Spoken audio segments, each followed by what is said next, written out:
Vous avez suivi la matière grise, l'intelligence. Nous ne sommes pas venus ici faire n'importe quoi. Baobab UGV, c'est votre chaîne de l'intelligence. C'est la chaîne qui vous informe de toutes les actualités du monde. En tout cas, si j'aurais à dire sur Baobab, ce ne serait que des félicitations et des remerciements. Personnellement, moi je ne connaissais pas Baobab.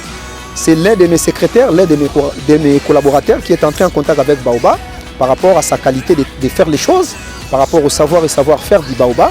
Raison pour laquelle mon secrétaire était entré en contact avec Baobab. Aujourd'hui, je suis sur Baobab.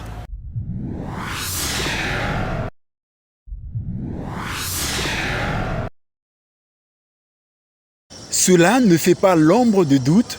Le succès récolté par les conclaves du génie scientifique congolais s'exporte à l'étranger. De quoi susciter une grande fierté pour son initiateur, le chercheur Dr Gilbert Kamanda, mais aussi et surtout pour le Congo et les Congolais. Ainsi, l'image de la recherche scientifique est d'une manière globale et celle de la science par les propres enfants du Congo pour la consommation non seulement des Congolais, mais aussi de l'humanité entière s'en trouve être vendue. Les échos du conclave ont retenti au-delà du Congo jusqu'aux confins du monde et le fait parle d'eux-mêmes. Tenez-vous bien, le retentissement de cet événement de grande envergure nationale a traversé les frontières du territoire congolais jusque dans le vieux monde et suscité beaucoup de curiosité sur les diverses et nombreuses inventions made in Congo. Et pour preuve, un parterre de chevaliers du micro et de la caméra d'une chaîne de la télévision allemande ont traversé mer et océan pour le besoin d'entretien et à cet effet avec le ministre de la Recherche scientifique et innovation technologique à Kinshasa. Ces professionnels des médias allemands sont venus s'enquérir des détails sur la conception, sur l'organisation, sur le déroulé de ces assises, mais aussi des résultats et également de l'après-conclave. À cette occasion, le docteur Gilbert Kamanda a levé tout équivoque qui plane dans le chef des interlocuteurs. Répondant aux questions des journalistes allemands, le patron de la recherche scientifique et innovation technologique a éclairci pour le choix porté sur le concept des conclaves. Partant de l'histoire coloniale du génie congolais et de l'après-indépendance de notre pays jusqu'à ces jours. Une histoire déficiente, décadente et caduque. Tout en reconnaissant qu'avoir beaucoup appris des initiatives du ministre Kamanda, les reporters allemands ont voulu en savoir un peu plus sur le nombre de chercheurs déjà répertoriés en RDC. En réponse, le numéro 1 de la recherche scientifique a éclairé ses interlocuteurs sur l'existence du portail numérique, un dispositif qui permet aux inventeurs et innovateurs de l'arrière-pays et de l'extérieur de se faire enregistrer. Déjà, ils étaient très nombreux à frapper à la porte du conclave, un peu plus de 300 personnes, mais qu'après évaluation, 126 ont été triés sur le volet. Partant des résultats du conclave, au ministre Kamanda d'ajouter, c'est à la faveur du conclave que le budget national alloué à la recherche scientifique a été sensiblement revu à la hausse. Désormais, la cagnotte allouée à la recherche scientifique augmentera de 3% selon les instructions données par le chef de l'État alors qu'elle était de 0,8% à ces jours. Le conclave est un mot universel qui vient du Vatican, une assemblée des cardinaux pour élire un nouveau pape lorsque un pape est décédé. Comme je l'ai dit dans mon discours, c'est une métaphore, c'est-à-dire une image qui veut dire que nous avions un génie scientifique avant l'indépendance, donc jusqu'en 1960. C'était un génie colonial. Et ce génie colonial est parti, donc il est mort, entre guillemets, mais il n'a pas été remplacé. Et nous avons attendu que progressivement le génie congolais se mette en place et qu'il y ait une masse suffisamment grande, un nombre suffisamment important d'inventeurs, d'innovateurs scientifiques congolais pour que nous puissions faire la succession, c'est ça le sens du mot conclave, la succession de l'ancien génie qui était parti il y a 63 ans, lui faire succéder le nouveau génie, c'est-à-dire le génie congolais, qui s'est mis en place progressivement pendant 63 ans. Le nombre de scientifiques, chercheurs et inventeurs innovateurs n'est pas encore connu, c'est un nombre progressif, parce que chaque jour, il y a un scientifique qui se crée. Nous sommes en train de les recenser et je pense qu'au bout d'1 mois, 2 mois, 3 mois maximum, nous aurons une idée de l'ensemble de ces scientifiques qui se investissent dans la recherche, dans l'innovation.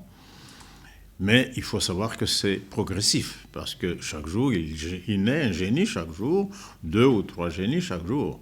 Maintenant, nous avons un dispositif, nous allons mettre en place un dispositif qui identifie automatiquement le génie aussitôt qu'il se manifeste.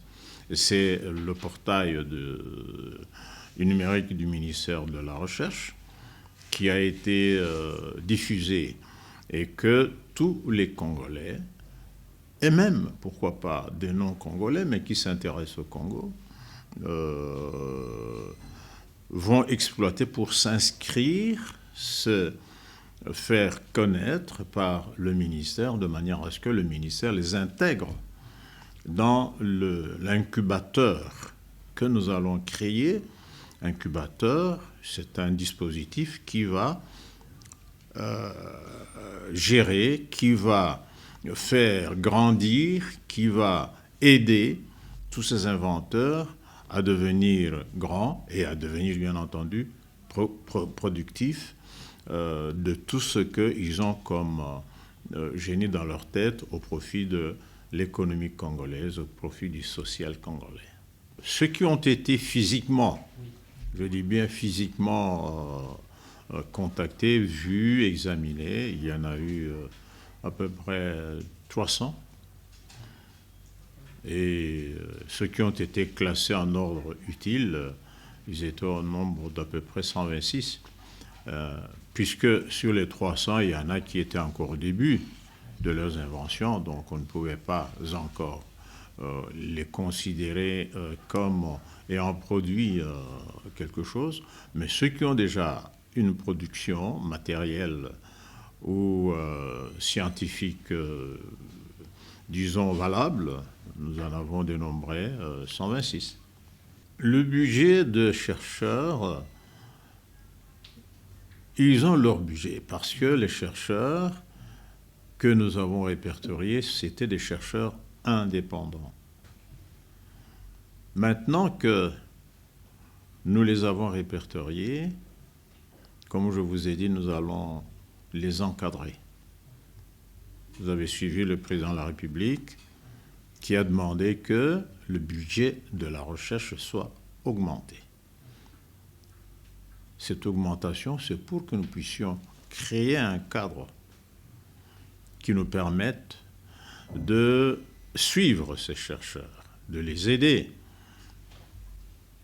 dans ce que je vous ai dit comme dispositif que nous appelons l'incubateur, et leur permettre non seulement de produire davantage, mais aussi d'être plus nombreux, parce que plus il y aura de chercheurs qui constateront que l'État s'intéresse à eux, plus, bien entendu, il y aura de vocations, et donc le nombre de chercheurs va sûrement augmenter.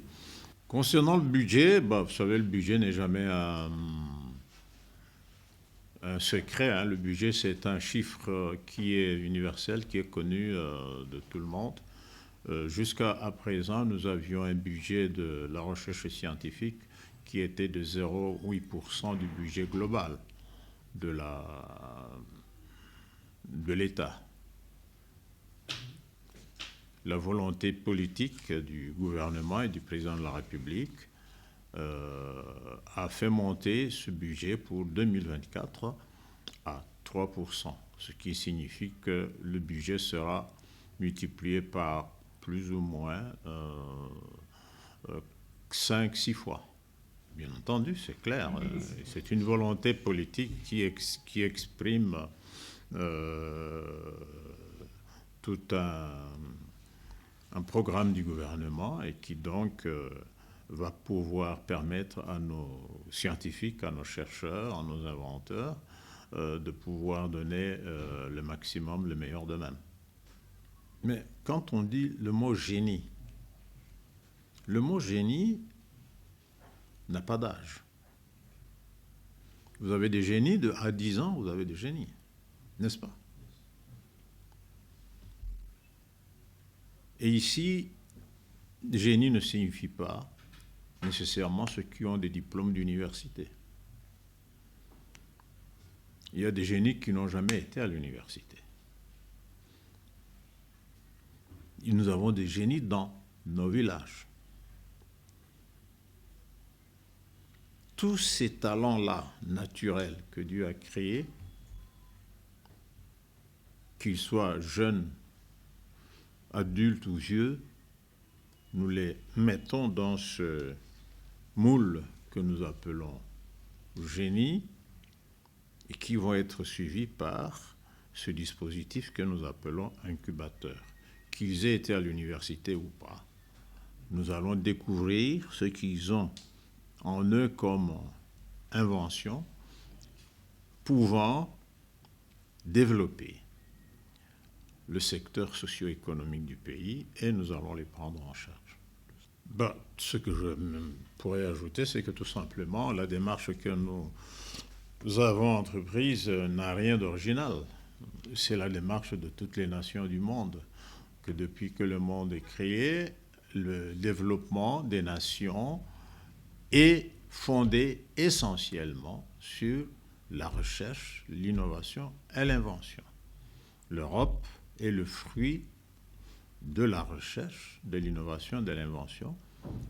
La Chine, l'Amérique, c'est la voie royale, l'unique voie pour se développer. Voilà tout ce que je voudrais dire.